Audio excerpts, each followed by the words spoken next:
Nice to have you aboard. I'm Will Doctor, bringing you the latest as far as the world of golf as the 2025 professional golf season comes to a conclusion this weekend at the Mauritius Open, where Ryan Gerard, the Barracuda champion winner, he is in a tie for first going into the final round at 16 under with Casey Jarvis. And obviously, we've been in a week where you've seen the golf headlines, people wasting their time talking about the Golf Channel games and other funny business. Listen, Ryan Gerard, this is a PGA Tour member who was ranked 57th on the official world golf rankings going into this week. There was only four players in the top 100 that made the trip to the Mauritius. Ryan Gerard was one of them, and he only went there to try to secure a place into the Masters tournament. He's 57th on the official world golf rankings.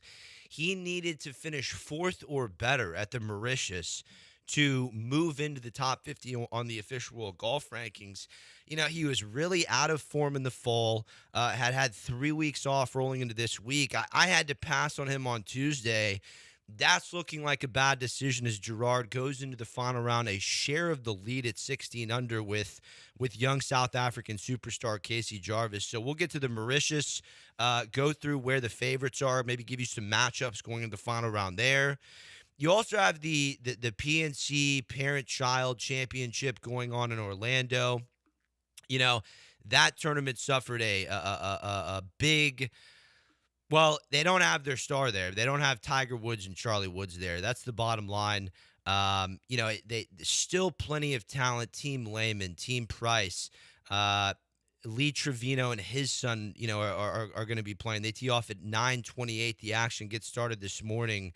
Always a fun tournament to watch. Team Leonard, Team Immelman, VJ Singh and his son. You got Padraig Harrington there. Annika Sorenstam playing with her son. Gary Woodland playing with his dad. A lot of good stuff there. We'll get to the PNC a little bit later on. We'll break down a few topics on today's show around the world of golf. We'll get to your questions, get to some weekend predictions, but it's interesting.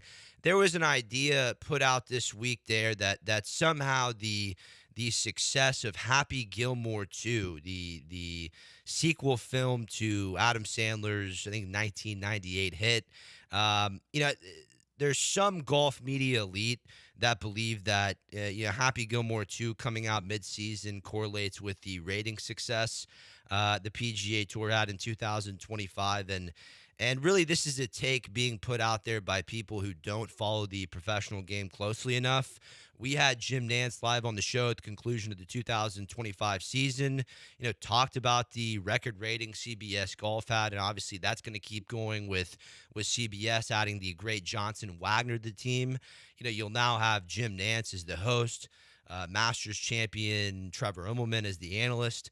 Colton Yost will step up as the third analyst, and Johnson Wagner will be on the course giving us the latest. That's incredible news for the best network in golf. One thing Jim never said had any impact on the ratings. He never brought up Happy Gilmore 2. He didn't bring up the Golf Channel games. He didn't bring up, trick shots going on YouTube.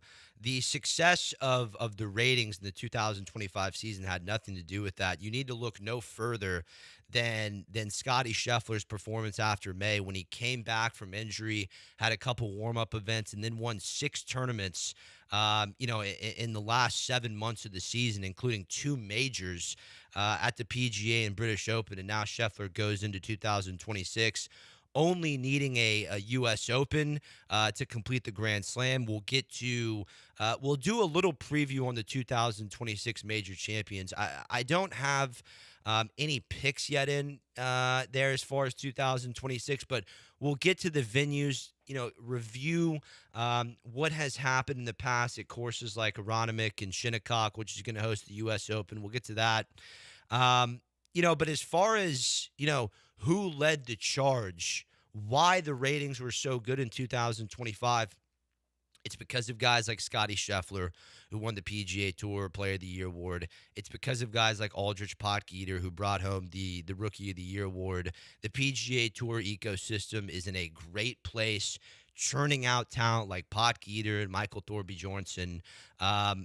Everything is just working well on all ends with the tour as far as their superstars are performing and the next generation of talent. Thorby Jornson, Ludwig Oberg, Joe Highsmith, Carl Phillips, William Mao. These are all rookies. Stephen Fisk, rookies that stepped up to the plate and won in their first season out on the PGA Tour. You can put Ryan Gerard in that fraternity as well.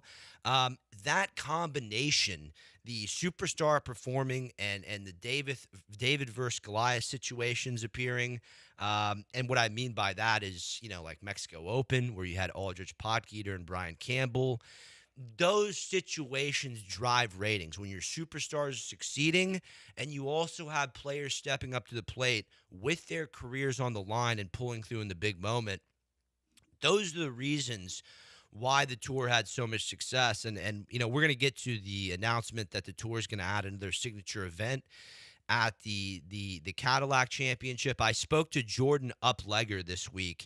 He is the vice president of PGA Tour events. Vice president of events for the PGA Tour. I told you we'd get him on the show, get some of the latest on the signature events. Jordan really was not in a position to kind of give a take on how many signature events there should be versus how many regular season events there should be. I'm fired up about this topic because the more signature events you add, the less opportunities you're giving the next generation of players. Obviously, if the tour is now going to go to 9 signature events. And when you look at April, where the Cadillac Championship was added, you're in a time of the year in April where you've got the Masters tournament and then 3 signature events. The players that are 70th to 100 on the money list are not going to get any opportunities to play in April. Like, you look when Potgieter won the Rocket Classic this past spring, he had not played an event in 3 weeks since Colonial because in that time stretch, it was all signature events. So you're asking rookies and first-year players, hey, you've just qualified for Q School. Hey, A.J. Ewart. Hey, Adams Finson. Hey, Alejandro Tosti. Marcelo Rozo, Dylan Wu. Yeah, you just qualified for the PGA Tour through Q School. You just got through, 4 stages, and now you have your PGA Tour card. But you're going to have to take a month off in April. You're going to have to put the clubs away. There's not going to be any events you can compete in. That needs to change. You cannot just stack up a prime month of the golf season with signature events and 70-player fields.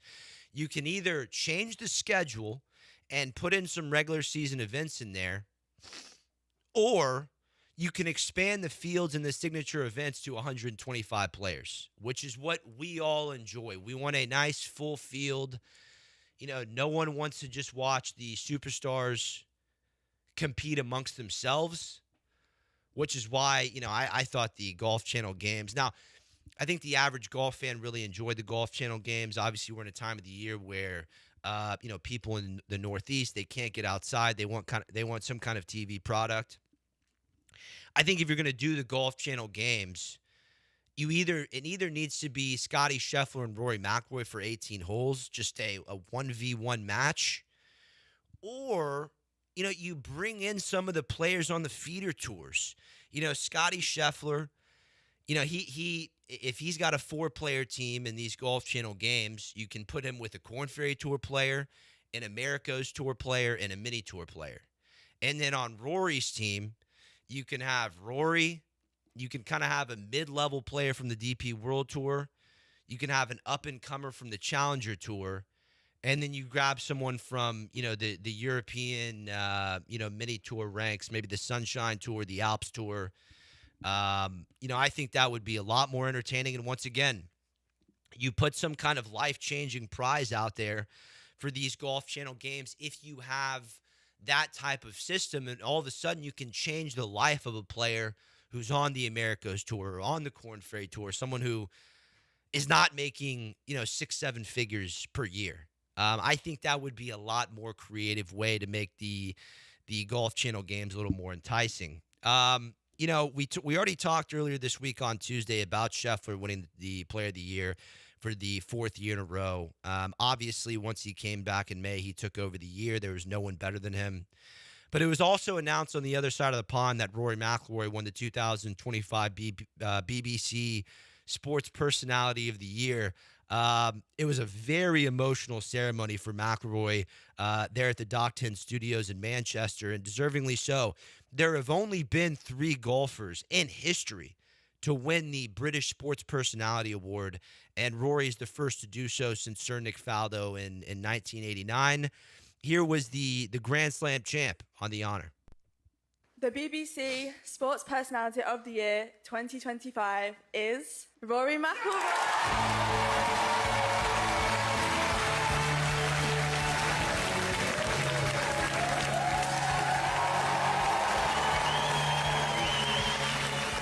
First of all, I'd just like to congratulate all the other finalists here tonight. What you've all done this year, and over the course of your careers, I know how much hard work and dedication it takes. And it's a pleasure just to be in this room along with so many dedicated people. 2025 has been the year that I made my dreams come true, from Augusta to the Ryder Cup, and everything else in between. It really has been the year that dreams are made of. I've a lot of people to thank. Firstly, the public. Thank you for voting me as your sports person of the year. But my family, my mom and dad, they sacrificed so much for me. And I obviously wouldn't be here without them. So, Mom and Dad, if you're watching, thank you. My wife Erica, my daughter Poppy, they're what sort of holds me together. My rock. They couldn't be here tonight. They're back in America, but I can't wait to get back to see them tomorrow and celebrate this with them as well. So, thank you for all your support, everything that you've done for me over the years, and can't wait to get back and see you. Love you. Yeah, you have to take your hat off to the efforts of world number 2 Rory McIlroy this year. I'm so fired up for Rory fans. I'm fired up for the fans of Northern Ireland there in Hollywood.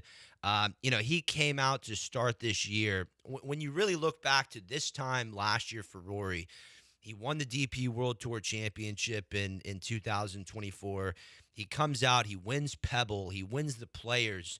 Just had a super hot start to the spring of 2024, and then as he talked about, all of his dreams came true in that Masters tournament movie as he beat out Justin Rose in a playoff there to complete the Grand Slam. And I think the other thing you have to take your cap off when it comes to Rory, his season did not stop at the Tour Championship. Everyone wants to kind of ride off the golf season at the Tour Championship. A lot of people don't understand that, the prime of the European schedule, is right after the Tour Championship. And Rory kept through on his promises to play 8 events in the fall after the Tour Championship. He won the Irish Open and then finished runner-up at the DP World Tour Championship, where he lost in a playoff to Matthew Fitzpatrick and went down under and competed in the Australian Open.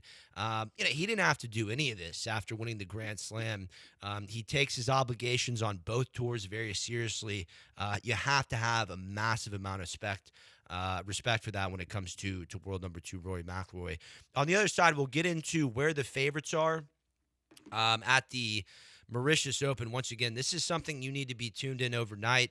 The final round is going to take place, probably going to start around midnight tonight on our time. And once again, Ryan Gerard tied for the lead at 16 under. He needs a top 4 finish or better to secure his place at the Masters tournament. I am so fired up for Gerard fans. This is the Golf Hour on ESPN Houston. Back after this.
This is the Golf Hour on ESPN 97.5 and the ESPN Houston app. from the Huntington Bank Studios. Here's Will Doctor. Saturday edition of the big show. Welcome back to the Golf Hour hosted by Will Doctor. A ton to get to. The Mauritius Championship, the third round just came to a conclusion. Ryan Gerard is in a tie at the top with Casey Jarvis at 16 under. Alexander Levy in solo third at 15 under. And then last week's winner at the Dunhill, Jaden Shaper, is in solo fourth at 14 under par. You also have the PNC Championship teeing off here at 9:15 a.m. Central, just under an hour.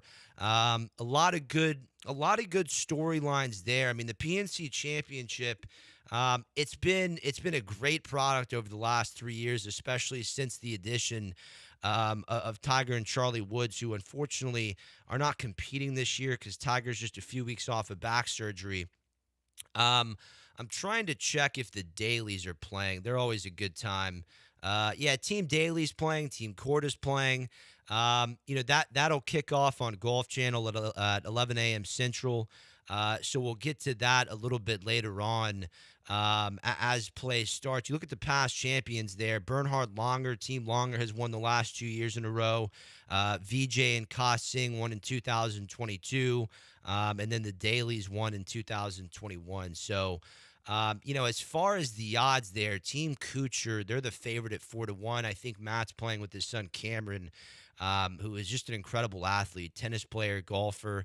Kuchar's deservingly the favorites at the top there, and Matt's been playing some decent golf in the fall as well. The Sinks and the Longers are tied at the second favorite at 5-1. Stuart Sink, he made his debut on the Champions Tour, I think last year. Has won a couple times, still, in great playing shape. The 2009 Open winner. And then, of course, Bernhard Langer, even though he's just a year removed from Achilles surgery, came back strong on the Champions Tour. They'll have a very good chance to secure I believe it'd be their fourth PNC father-son. So we'll get to that. Keep you updated there on the action there at the Ritz in Orlando.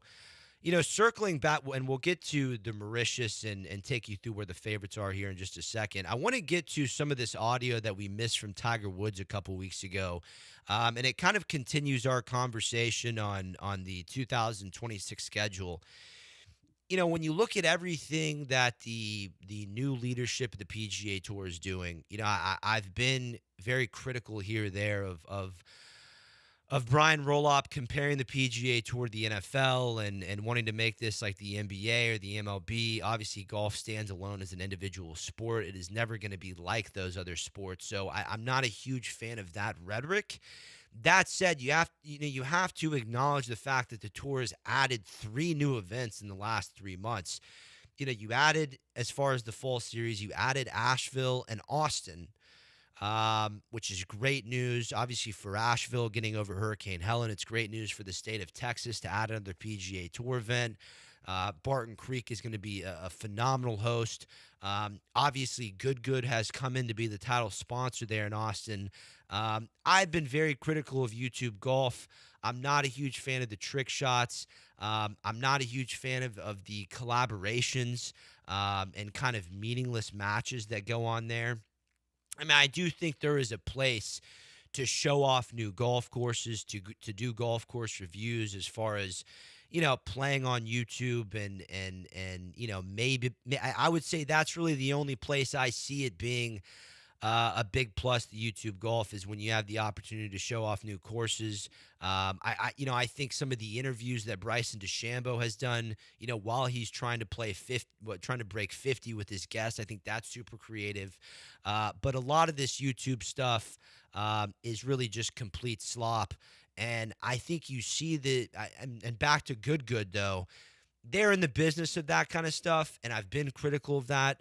That said, for them to come on as the title sponsor of a fall event, the time of the year when I think the true golf fan wants the game to grow, we want more golf in the fall. We don't want that side of the schedule being eliminated. I think you do have to take your hat off to the team at Good there.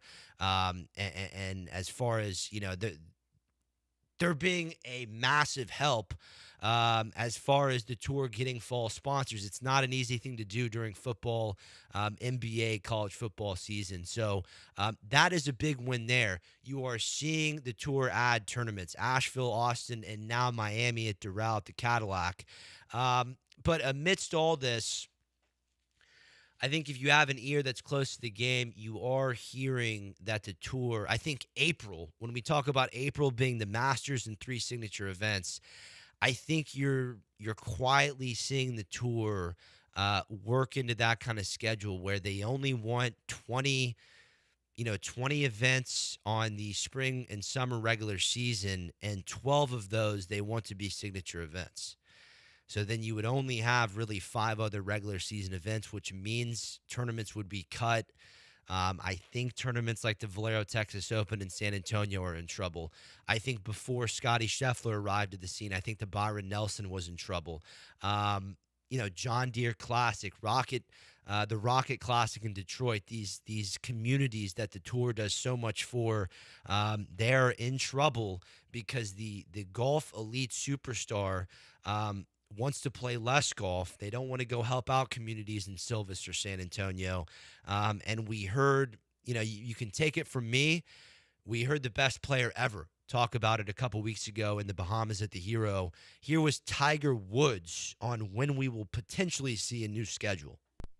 We are trying to do that in the best way possible so we can introduce this in 27. Hopefully we get there. Hopefully we get to that point. Working with all of our partners, trying to create the best schedule and product and deliver on all that in 27 is something we're trying to do. I don't know if we can get there. I don't know if we will get there, but that's what we're trying to do. I mean, there's a lot of moving parts with it, obviously.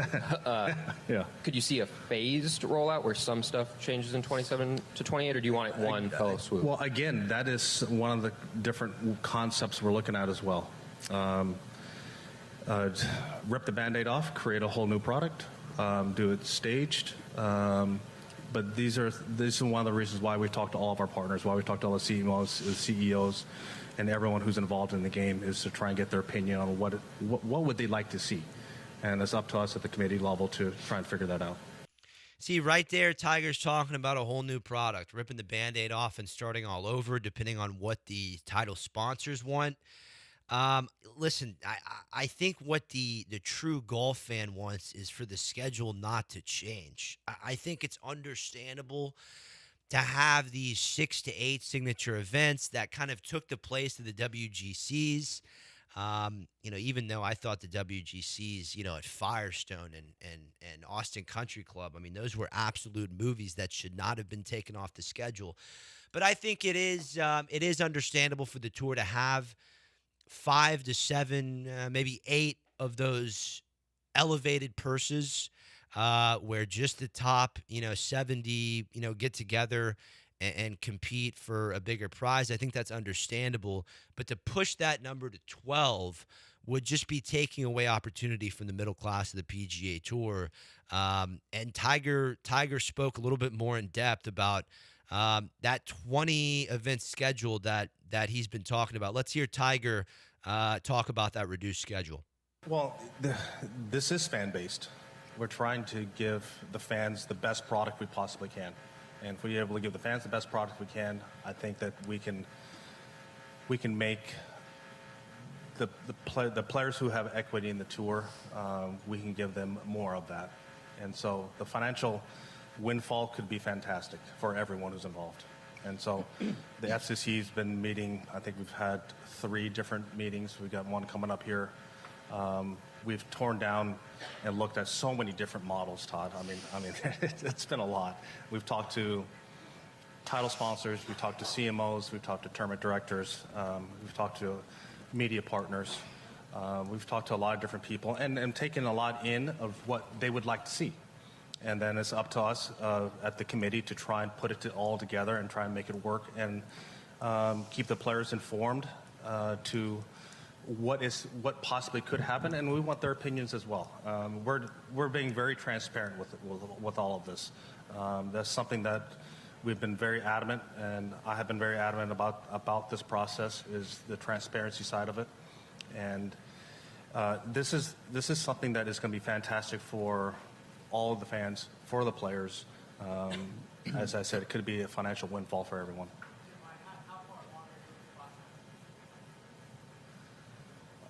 As of today, I haven't had any meetings yet. I got one later. No, we've had a lot. I mean, it's daily. It's a lot. And as I alluded to earlier, the amount of people that we've taken their opinions from and what they would like to see, and how the tour could be better, and how it could be better run, and how it could be more efficient, and try and give. And this is, as I said, this is all fan based. But it's also doing what is best for the players and for everyone who's involved. The only 3 players who have equity in the PGA Tour at this point, as far as what I can see on the 2024 and 2025 financial recaps, there's only 3 players. Tiger gets paid $18 million a year by the PGA Tour, and Jordan Spieth and Patrick Cantlay get paid between $8 to $10 million a year by the PGA Tour to be on the the player advisory committee. So I don't really buy into the fact that anyone outside, the PGA Tour elite is getting equity in the tour. I think the only kind of 3 ways as far as financially that the tour should be looking at this is, I'm in support of the athlete getting paid more. If there's more money coming in from the title sponsors, obviously boost the purse. But you got to look at what you're doing for the communities, and you have to look at what you're doing for the volunteers that come out and help out with these events every week and make them work.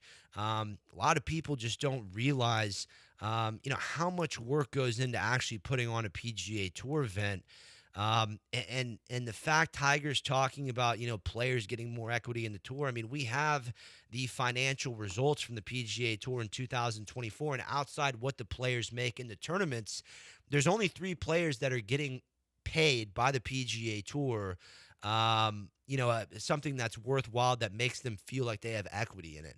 That is only Tiger, Spieth, and Cantlay. Now, the other side of that, more from what we heard from Tiger, are his chances of actually competing in 2026 after the back injury. Let's roll that. Yeah, I'm probably going to play 25 events on both tours. And I think that should cover most of the year, right? No.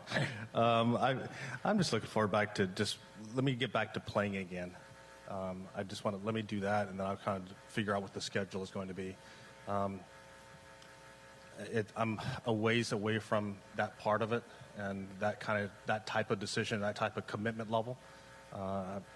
Unfortunately, I've been through this rehab process before, as a step by step, and then once I get a feel for practicing, exploding, playing, the recovery process, then I can assess where I'm going to play and how much I will play. It does not sound like Tiger is really anywhere near coming back. I will say the good news for Houston is that I think the only place that we see Tiger in 2026 is in the Woodlands at the Insperity Invitational. Obviously, he has a deal with that company. I think when you look at between now and April, it gives him enough time to at least recover to take place in the Greats of Golf deal with Jack Nicklaus and Lee Trevino and Gary Player. I mean, how special is that going to be for Tiger to go and join them and to take place in the Greats of Golf competition? Maybe he even plays 3 rounds of competition at the Insperity Invite. I think that is great news for Houston. But as far as the rest of the world of golf, the based on those quotes, I really don't see how Tiger gets recovered in time to really compete on any serious schedule in 2026. On the other side, we'll go through where the favorites are at the Mauritius Open, bring in Temi time, maybe get you some picks for the PNC Championship as well. This is the Golf Hour with Will Doctor. I will also do some.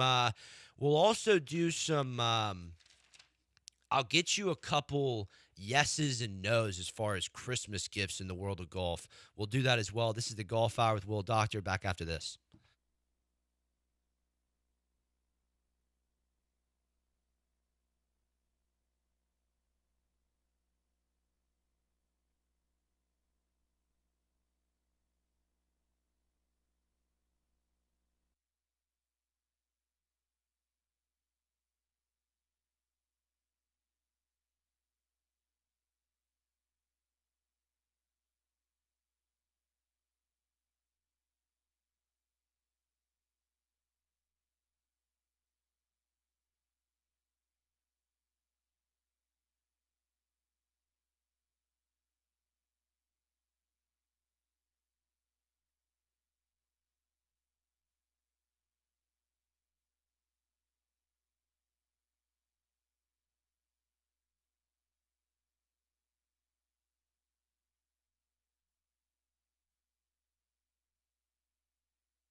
You're listening to the Golf Hour On ESPN 97.5 and 97.9 HD2. from the Huntington Bank Studios. Here's Will Doctor. I'm still amazed at the quality of golf we got overnight there in the southeastern part of Mauritius, where the final professional golf event of 2025 is taking place. Once again, Ryan Gerard and Casey Jarvis, two sub 26-year-old players tied at the top at 16 under. Once again, if you're just joining us, Ryan Gerard, what a season this guy has had. Opened really amazing, came out of nowhere off the Korn Ferry Tour and top 10 in Houston, top 10 in San Antonio, had a top 10 at the PGA Championship. And, when he really first made headlines was when he skipped the Scottish Open And he did that. He got into the Scottish Open. I'm sorry, he got into the Open Championship the week after the Scottish and decided to go play the alternate event at the Barracuda instead of playing a major. And everyone was going, what the hell is this guy doing? How could you ever skip a major, especially Royal Portrush, with the way he's playing on the season? And he said, look, the Barracuda is my time to go and try to get into the top 100 and try to find a time to really secure my card. And he went to the Barracuda and won the golf tournament, fully securing a 2-year membership on the PGA Tour and really turned a decision that everyone was questioning into probably the smartest decision of his career. And now, he won the Barracuda July 20th and played a bunch of golf after that. Made it all the way to the BMW Championship and played a ton of fall golf. Played the Irish Open and the BMW PGA on the DP World Tour. Played a couple fall series events. Had not done much going into this into Africa. And really, I had no idea he was going to be in the field until, last Sunday. And once again, has not had any, decent results. He had a top 20 in Utah, but went to Africa off 3 weeks in a row and only went to this tournament because he needed a top 4 finish or better to get to the Masters. And now he is in a share of the lead going into the final round. Let's bring in Timmy time here and get a feel of what's going to happen on Sunday in Mauritius. Timmy, I mean, what a leaderboard here. I mean, when you look back to the conversation that we had on Tuesday, we liked Ryan Gerard, but really just couldn't come up with an argument, a conversation that really supported him playing well this week. And now he is tied at the top after a round of 9 under par to get him to the top of the board. And of course, you have last week's winner, Dunhill champion Jaden Shaper up there at 14 under, only 2 back. What is your feel? What are we thinking is going to happen? I mean, John Parry won last year, only 4 back. What's your feel? What's going to happen overnight there in Mauritius, Timmy Time? How are you this morning, my friend? I'm doing well, Doc. Just trying to figure out what's going to happen on Sunday, and I think we can count Casey Jarvis out of it. I think he looked rattled today. He missed a lot of putts that PGA Tour pros would have made with a lot of good birdie looks. Now, Tim, Casey, when he was coming down 18, I mean, he was really stumbling. I mean, it's a pretty straightforward par 5 and hits a bad second shot and comes up short for his third and, I mean, barely got up and down for par. Is this a 25-year-old that could really throw up on himself in the big spot? I think so. I mean, he looked absolutely rattled, and this was Saturday. This is not even Sunday with the pressure and being on home soil in South Africa. And on the flip side, you're tied with a guy who is trying to finish top 5 in order to get a Masters spot. So, and he's a guy that's won on the PGA Tour. He has the chops to get it done. I think Gerard's in for a 65 tomorrow, and we'll be in good shape to bring this home, barring 8 or 9 under round like Sean Norris did on last Sunday. And so I really think it's between him, Jaden Shaper, 2 shots back, playing free, loose, and having a blast out there. And I think we're going to have a long shot guy shoot 8 or 9 under and come out of nowhere like Sean Norris did last week and be right there in the mix. Yeah, Tim. That's how I see Sunday unplaying. You make a great point. I mean, the Dunhill last week got cut to 54 holes, and when we were talking at that point on Saturday night, Eugenio Chikara and Jaden Shaper were tied at the top, and we were sitting there going, who could possibly come back from 6, 7, 8 back? And personally, I thought, 18 holes just wasn't enough time for our guy Sean Norris, and he comes out and shoots 62 take Shaper to a playoff. And so that is a situation that can absolutely happen anytime in golf. And I want to get your take on some of these guys a little further down the leaderboard. John Parry, Brandon Stone, Anthony Quayle, who had a great Australian swing. I don't think, with the leaders at 16 under, I think anything past 9 under, which is where Henny DePlacius and Brandon Stone are, I think anything at 8 under or below are out of this golf tournament. Let's hear from the leaders, though. We have their audio after round 2. Let's hear from Gerard before he took it to 9 under par on Saturday. Ryan, 7 under par through 36 holes here in Mauritius. How would you assess that? It's been quite a challenge. Yeah, it's been really windy. I think the biggest thing is just kind of keeping ball in shortish grass and kind of going from there. So I felt like I've done a solid job of that over the first 2 rounds, and hopefully, get a few more putts to fall, maybe hit a couple more quality shots over the weekend and see how everything stacks up. How different was the course playing yesterday afternoon compared to this morning? It was definitely harder yesterday from just a wind standpoint, but we got a little bit of a weird kind of direction at certain points today. There's a little bit of swirling going on, some rain, and pin positions are definitely significantly more difficult in round 2. So I think all that combination is definitely harder yesterday, but it's no picnic today either. So those guys are going to have a challenge this afternoon for sure. You've got special motivation for teeing it up this week. Can you just tell us about that?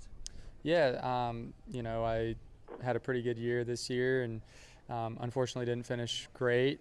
But the kind people at the OWGR kind of sent me some end-of-year projections that had me just outside the top 50, and I figured if I had one more crack at it, I'd give it a best shot, and I could hang my hat on giving it my all for the season, and top 50 at the end of the year, getting the Masters. So that's kind of a little bit of a special kick in the pants to come 10,000 miles from Florida and tee it up. So, it wasn't on the bingo card at the beginning of the season for sure, but excited to be here. It's a really cool place, and hopefully 2 more solid rounds, and it'll be a nice trip that was worth it. Excellent. Thank you very much for your time. Thank you. So here's the thing. If all of you love to watch the Masters and get fired up for the coverage at Augusta National in April, and it's you can't miss it, then you also cannot miss tonight's coverage of the Mauritius Championship Mauritius Open when you think about what Ryan Gerard is playing for. Let's hear from Casey Jarvis. Tim, I listen, he's only 22 years old, South African, a lot of game, has made a ton of birdies this week. That opening round where he eagled both the par 5 5th and the par 5 12th, absolutely unbelievable. But, Tim, I fully agree. What a choppy end to his 3rd round. Let's hear what he was thinking before Saturday after the 2nd round 65.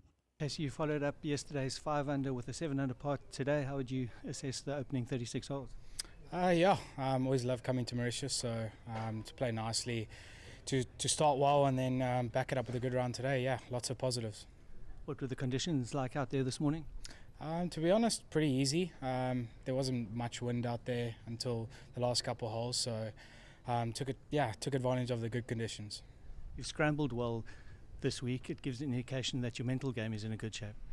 I feel like last week I got a little frustrated with my game, and just trying to have fun out here this week. I thought I'm in Mauritius, I might as well have fun, and yeah, seems to be working.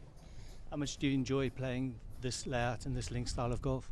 Yeah, it's a different course to what I'm used to, but yeah, it's a lot of fun. I like it that there are a few drivable holes out there, so yeah, it's a lot of fun. Given the position that you're in, how much are you looking forward to the weekend here in Mauritius? I think it's going to be, I just got to stay patient. I think play my game, the game I've been playing the last 2 days, and we'll see what happens. Thanks for your time. Thank you. All right, Tim, let me give you some guys. So there was Jarvis, and obviously he had, the first 2 rounds really looked on his game. And the thing about this course at the reserve, it's very windy. And if you start missing greens, the undulation off the small greens at Heritage are unbelievable. And you began to see at the end of that final round, Jarvis just getting a little shaky with the chipping. It'll be very interesting to see what he does on Sunday. Tim, let me leave you with this. I want to give you a couple guys. I started the week with John Parry at 16-1 as outright number one. He is now he is four back of the lead going into the final round at 35-1. Obviously, getting some value there. You have some other guys that could possibly race behind. We've talked a lot about Dan Von Tonder, one of the crazier swings on the DP World Tour. He's 110-1 going into the final round. Do you have any guys in mind that are 4, 5, 6 back that could make their way up the leaderboard, chase down Jarvis and Gerard? Let me get your take there, Timmy. I mean, John Parry, if he can just get off to a decent start. I mean, round one, he started bogey par, bogey 2 over through 3. Second round, he was 2 over through 5.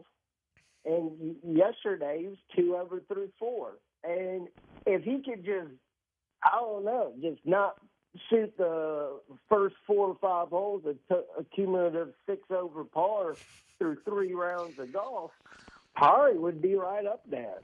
It's kind of shocking that for some reason he just struggled those first 4 holes every single round so far. Well, Tim, Not a birdie to show. I think the answer to that is that, and I'm sure you would agree, the greens at Heritage this week are much slower than anything the DP World Tour has seen in probably 5 to 6 weeks since they were in India. Obviously, the greens in the playoffs at Yas Links and at Jumeirah Estates, very fast. The greens in the Sandbelt at the Australian Open and Australian PGA, very fast. And then last week at the Dunhill at Royal Johannesburg East, those greens were pure too. The greens at Heritage this week are running 10s.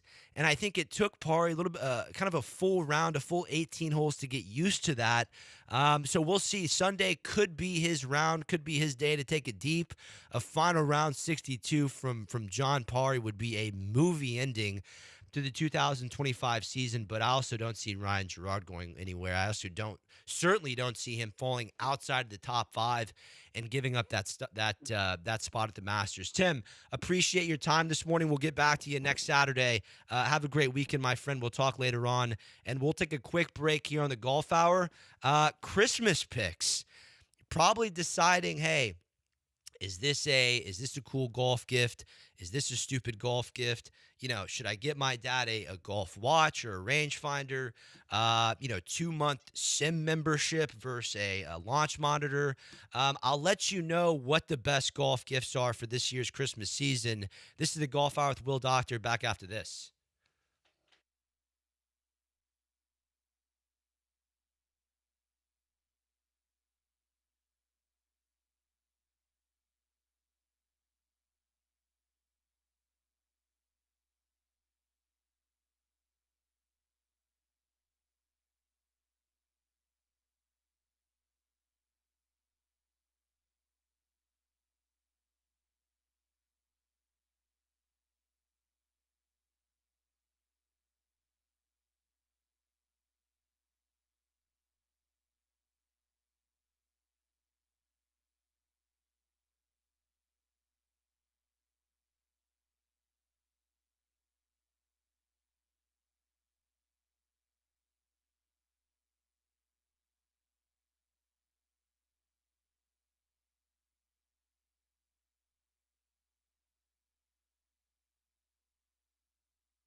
The Golf Hour continues now on ESPN 97.5 and 97.9 HD2. From the Huntington Bank Studios, here's Will Doctor.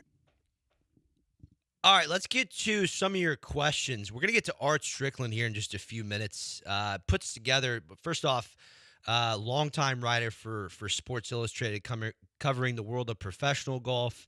Also puts together some unbelievable golf trips that you might be interested in 2026. So we'll get to Art in just a second. Let me get to a couple of your questions here.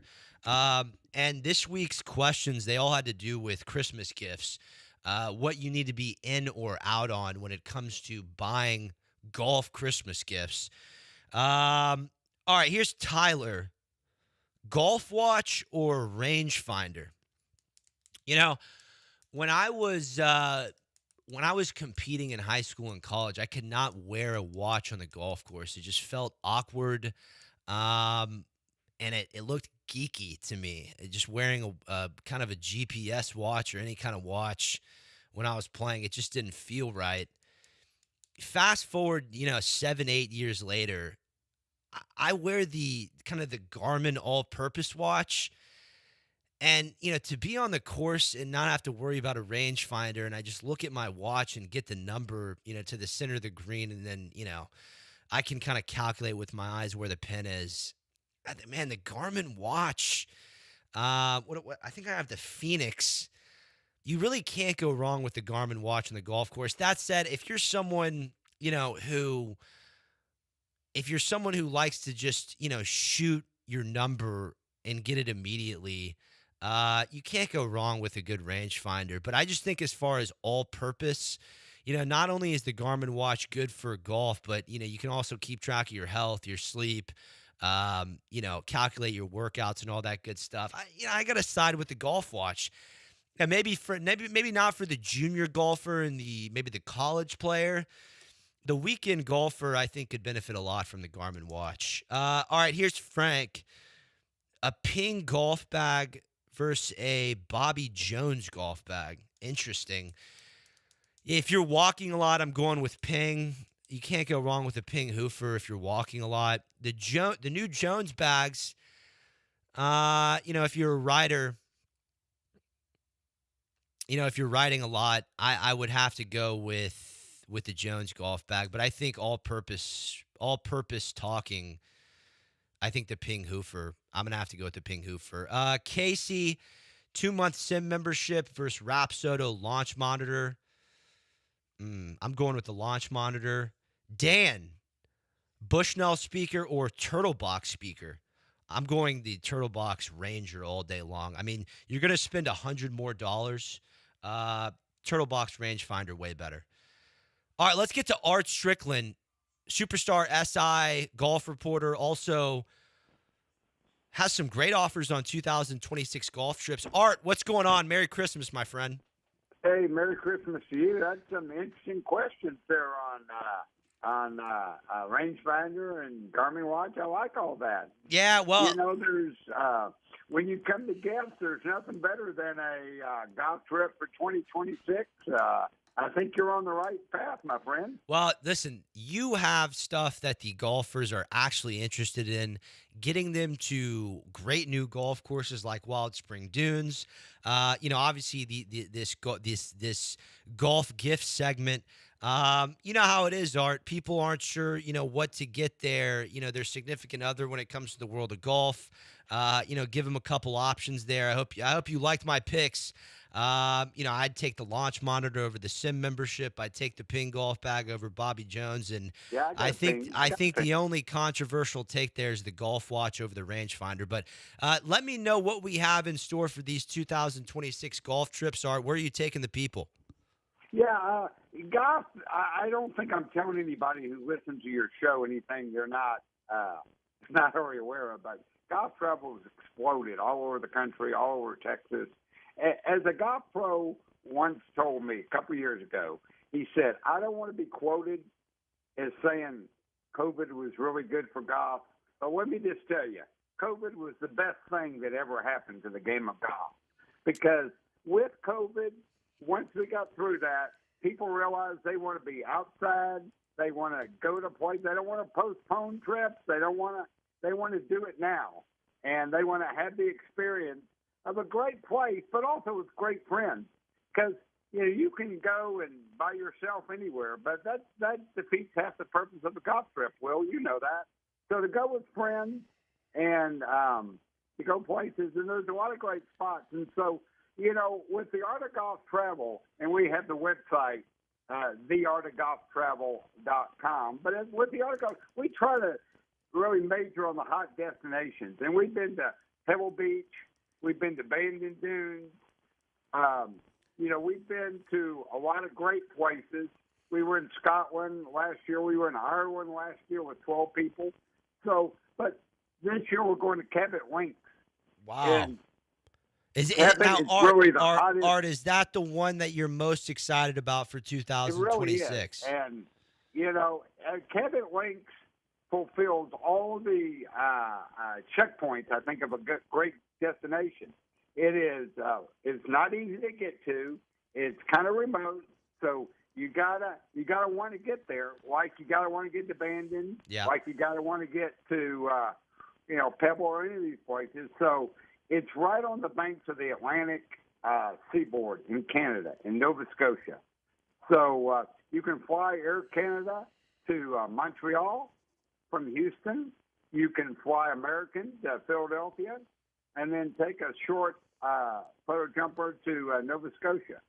And great spot, really one of Brandon Chambly's favorite destinations. And he's really the first guy that turned me on to this. Brandon grew up in Irving, and he's really a Texas guy. He's kind of migrated to, Arizona. But he kind of turned me on to this. And the more I talked to people, the more I studied it, that the Cabot Links is the top place that people haven't been to.